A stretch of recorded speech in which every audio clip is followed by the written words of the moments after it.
Hemos hablado de pensiones de invalidez de origen no laboral, no profesional.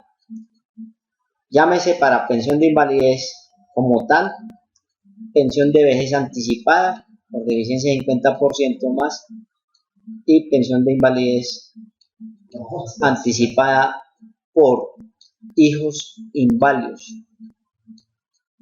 Ahora vamos a hablar del Sistema General de Riesgos Laborales.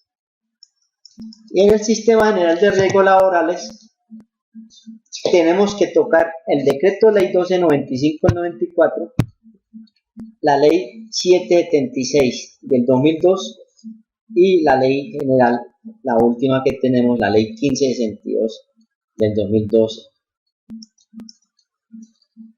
Tenemos que conocer cuál es el campo de aplicación dentro del sistema para tener un contexto legal de saber quiénes se les puede calificar origen laboral o no laboral. Y una vez determinemos el origen laboral, procedemos a calificar pérdida de capacidad laboral para efectos de una indemnización o de una pensión de invalidez. El artículo 3 del 1295/94, les recuerdo que este es un decreto con fuerza ley, da un campo de aplicación con algunas excepciones previstas en el 279 de la ley 100. Y esas excepciones, como ya todos lo conocemos, son las fuerzas militares, corresponden al magisterio y corresponde a Ecopetrol para efectos del 1295/94. De hecho, estas excepciones ya se están desmontando con ley 100 del 93 en sus normas que la complementan. Entonces, el campo de aplicación es para todas las empresas que funcionen en el territorio nacional. Los trabajadores, contratistas, subcontratistas, de todo orden público, oficial, semioficial, en todo orden, son los que estamos obligados a estar afiliados al sistema. Hay unas características especiales del sistema que está dirigido, controlado y vigilado por el Estado. Las administradoras de riesgos laborales tendrán a su cargo la afiliación al sistema y la administración del mismo. Todo empleador, sin excepción, debe afiliarse a este sistema de riesgos laborales. La afiliación de los trabajadores dependientes, es decir, trabajadores del régimen contributivo, están obligados a que sean afiliados por parte de todos los trabajadores. De hecho, si un empleador no afilia, pues es un evasor. Y por ser un evasor tiene que responder por todas las prestaciones que se generen en este sistema, además de las sanciones legales que les impone el Ministerio de Trabajo. La selección de la entidad administradora de riesgos laborales es libre y voluntaria por parte del empleador, a diferencia del Sistema General de Riesgos de Pensiones, que el sistema, el régimen, lo escoge y la administradora igualmente la escoge el trabajador. Acá no, acá es el empleador quien escoge la entidad administradora de riesgos laborales. Y todos los trabajadores que tengan un accidente laboral, una enfermedad profesional, tienen derecho a un reconocimiento y pago de prestaciones, tales como asistenciales, económicas, y entre las económicas tenemos las incapacidades médicas temporales, las indemnizaciones por incapacidad permanente parcial y las pensiones de invalidez de origen laboral. Las cotizaciones en su totalidad las asume el empleador, excepto los trabajadores independientes que están obligados o en forma voluntaria se afilien al sistema de riesgos laborales. Y como un sistema de aseguramiento, la cobertura rige a partir de las 0 horas del día siguiente. Es decir, que si una persona se afilia en el día de hoy, su póliza de seguridad social en riesgos laborales rige a partir de las 0 horas del día siguiente. Los empleadores, pueden contratar con una misma ARL y deben contratar, a no ser que tengan diferentes sucursales y cada sucursal tenga un NIC diferente. Eso hace que sean entidades independientes y se pueden afiliar a diferentes ARLs. Pero en este caso, si es un mismo empleador con muchas sucursales y un mismo NIC, se debe afiliar a una sola ARL. Cuando hablamos del Sistema General de Riesgos Laborales, reglado hoy por la Ley 1562, que modificó en algunos aspectos el Decreto 1295 del 94, el cual sigue vigente en parte, este decreto ley. Entonces, el artículo de la Ley 1562, que modifica el artículo 13 para efectos de afiliación, establece que son afiliados obligatorios al Sistema General de Riesgos Laborales los trabajadores dependientes nacionales o extranjeros mediante cualquier contrato de trabajo escrito o verbal, y todos los servidores públicos, es decir, empleados públicos y trabajadores oficiales. Estos trabajadores en un momento dado son todos los que se pueden afiliar obligatoriamente, también son los que celebren contratos civiles, comerciales, administrativos, siempre y cuando tengan duración superior a un mes. Para aclarar, estos trabajadores eran de forma voluntaria antes de la Ley 1562. Hoy en día, todos estos trabajadores con contratación civil, comercial o administrativa deben afiliarse obligatoriamente por parte del empleador o el contratante, siempre y cuando su contrato sea por un periodo más de un mes. Seguimos en forma obligatoria todas las cooperativas y precooperativas. Ellos son los que asumen el pago de todos sus cooperados y precooperados. Igualmente, ellos son de forma obligatoria. A excepción de la 15 del 1295-94, estas personas no estaban obligadas a afiliarse. Hoy en día sí están afiliadas.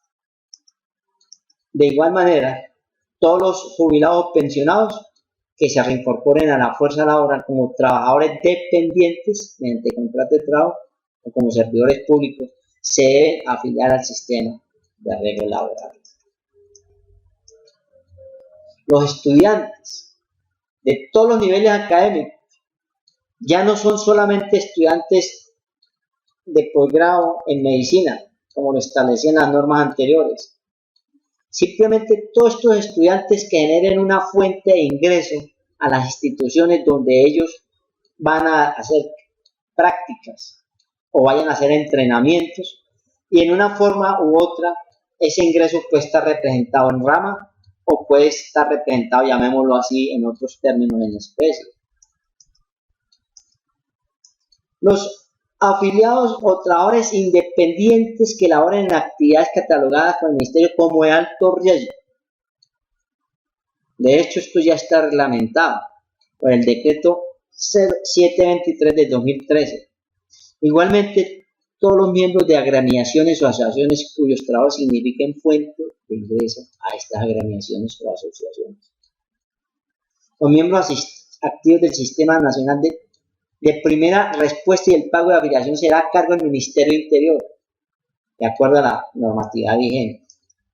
Entonces, todas estas personas son de carácter obligatorio. Y hay otro grupo de trabajadores que se pueden afiliar como independientes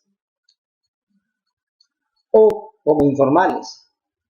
Entonces, siempre y cuando cotijen al régimen contributivo, es de señalar que hay trabajadores independientes que están subsidiados en salud y en pensiones. Ellos, por no tener capacidad de pago, no están, o la ley no les permite afiliarse al Sistema General de Riesgos Profesionales. Solamente aquellos de régimen contributivo que son cotizantes, ellos se pueden en forma voluntaria afiliarse al sistema. Una vez afiliados al sistema y terminado el evento, llámese enfermedad o accidente de origen laboral, tienen derecho a unas prestaciones asistenciales y económicas. Eso las viene reglando el artículo 168 y 208 de la Ley 100 del 93. Y actualmente las prestaciones asistenciales están reguladas por el decreto 1295 del 94 y las prestaciones económicas las regula la Ley 776 de diciembre de 17 del 2002. Veamos.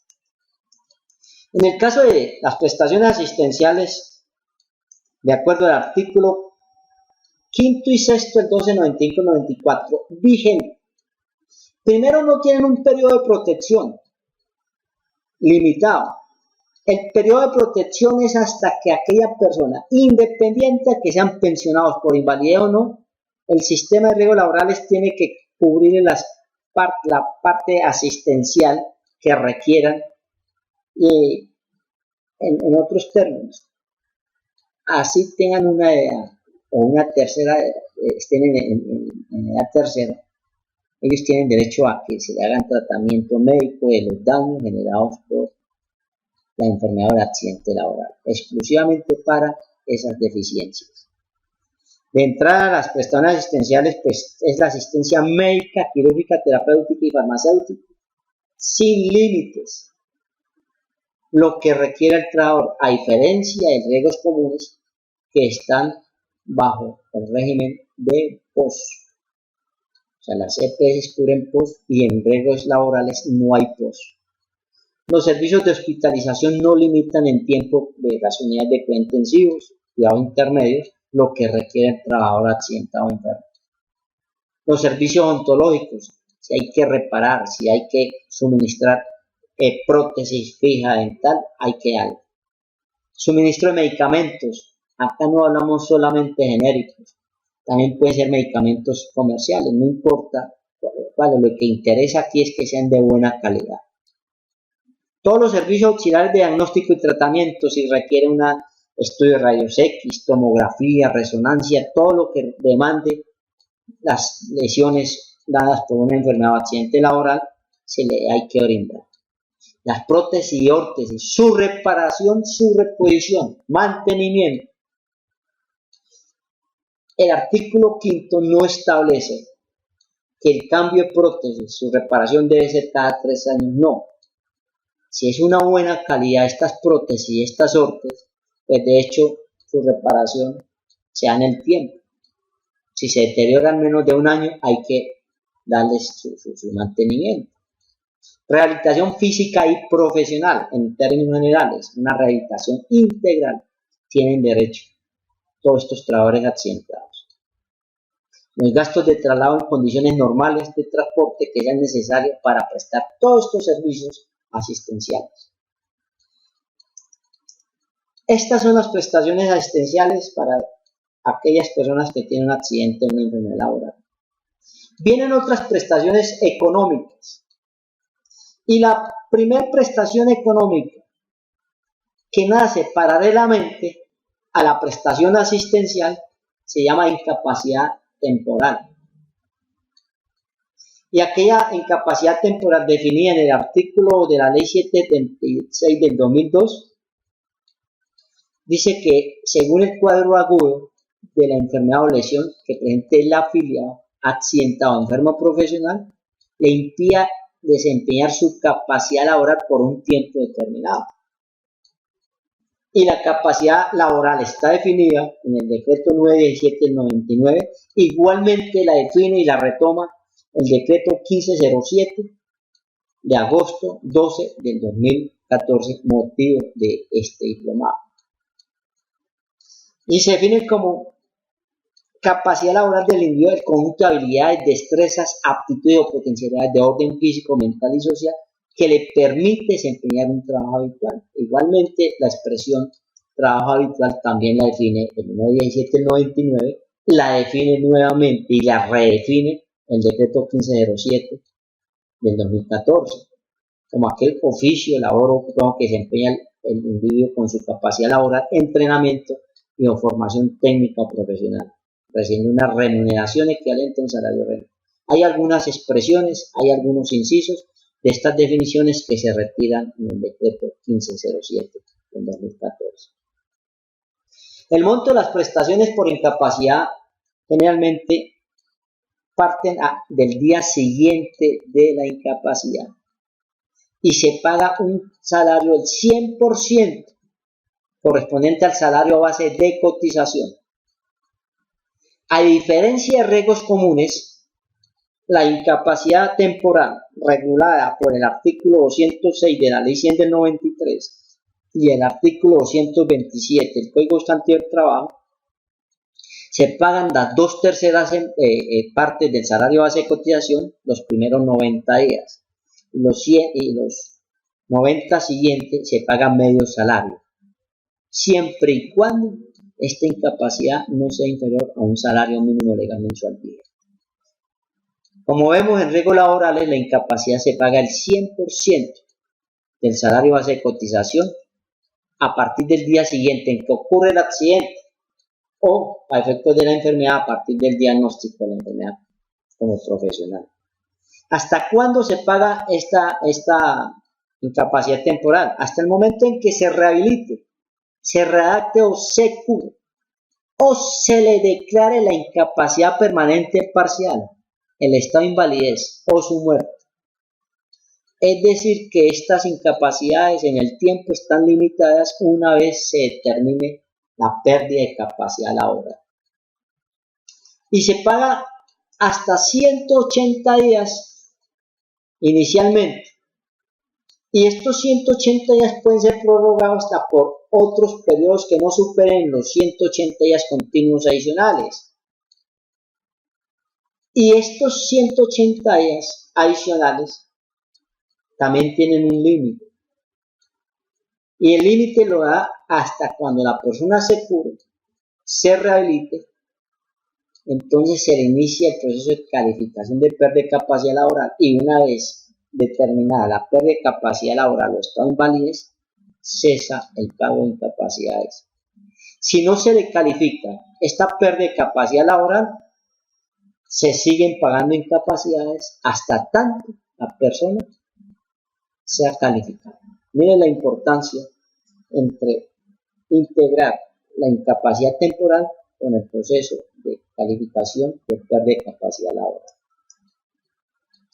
Hay otras prestaciones económicas que tiene derecho un trabajador accidentado o un enfermo laboral,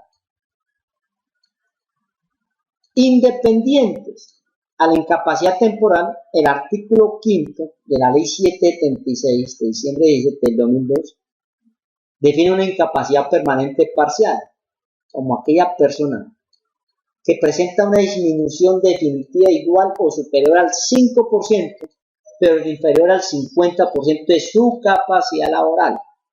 Y eso nos lo da el baremo, el decreto 1507 del 2014.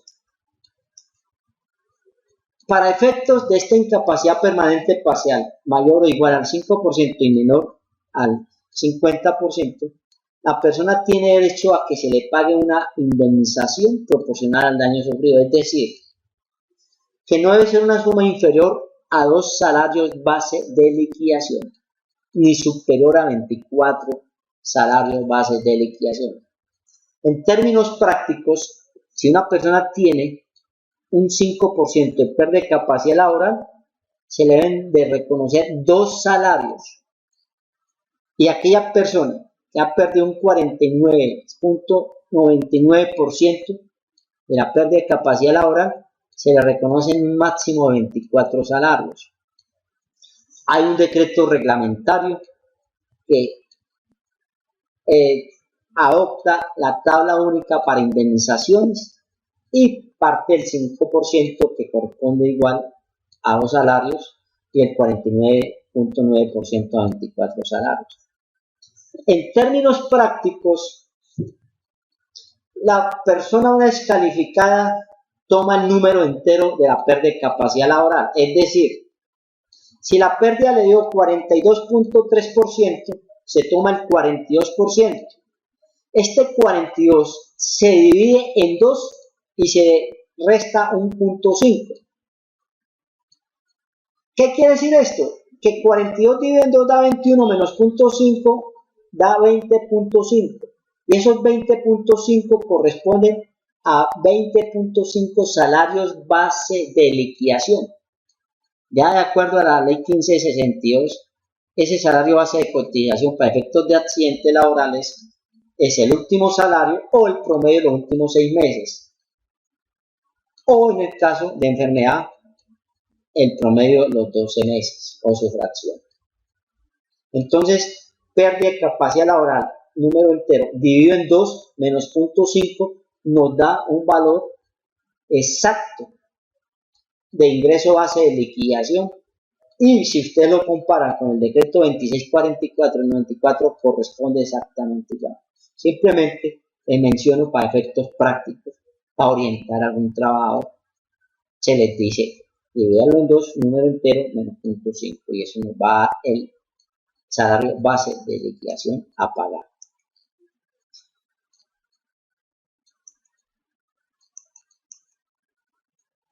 El artículo 9 de la ley 776 del 2002 nos define qué es invalidez. Y empieza a decir que la invalidez que por causa de origen profesional o laboral no provocado intencionalmente hubiera perdido el 50% o más de la capacidad laboral de acuerdo al manual único de calificación de invalidez a la fecha de calificación. Cuando yo califico hoy, aplico la norma de hoy, que sería en este momento el 917 del 99. Y a partir del 13 de febrero del 2015 se aplicará el decreto 1507 de agosto 12 del 2014. A diferencia de la invalidez definida en el artículo 38 de la ley 100 del 93, acá es exactamente igual en términos porcentuales, pero es de origen laboral esta invalidez. El monto de la pensión de invalidez es importante que la conozcan. Una vez se le defina a la persona el estado de invalidez, para efecto de liquidar esta pensión, si la pérdida es mayor o igual al 50% y menor del 66%, se liquida con el 60% de ingreso base de liquidación. A diferencia en riesgos comunes, esta misma pérdida de capacidad laboral se liquida con el 45%. Es decir, que en riesgos laborales se inicia la liquidación de la pensión de invalidez con el 60%. Y en caso de que una pérdida de capacidad laboral sea mayor al 66%, esta liquidación parte del 75% del ingreso básico. A diferencia en riesgos comunes, esta pérdida mayor del 66% se liquida con el 54%. Y en riesgos laborales se liquida con el 75%. Como vemos, si la persona inválida requiere otra persona para las actividades de la vida diaria, requiere un auxilio de otra persona para sus actividades básicas cotidianas, al monto de la pensión, al monto, no al porcentaje de liquidación, sino al monto de la pensión se le adiciona un 15%. Entonces, mire, la importancia de calificar objetivamente, no quedarnos contentos de que llegue a un 50%. No importa el origen, una vez califiquemos, deberemos, en el caso de origen comunes, se debe ser muy integral en la calificación. En el caso de riesgos laborales, si procede la calificación integral de acuerdo a la sentencia C425 del 2005 y el individuo materialmente es inválido, pues hay que considerar todas las deficiencias para efecto de calificar y obtenido el porcentaje de invalidez, entra a un proceso de liquidación. Este es el caso de las pensiones de invalidez de origen laboral. Hay otras prestaciones que son el auxilio por muerte del afiliado, que sea un auxilio económico, ya les hablaré más adelante. Pero cuando se muere una persona afiliada o pensionada al sistema de riesgos laborales, entonces vienen unos sobrevivientes, vienen unas sustituciones pensionales y se aplica de acuerdo a la ley 100 del 93 y en un caso dado para aquellos hijos inválidos. Entonces los hijos que sean inválidos y una vez muera el pensionado por invalidez de origen laboral o muera un trabajador activo por un accidente laboral, tienen derecho a una pensión de sobrevivientes o una sustitución pensional. Entonces, es así que el sistema en riesgos laborales protege a sus trabajadores accidentados o enfermos profesionales.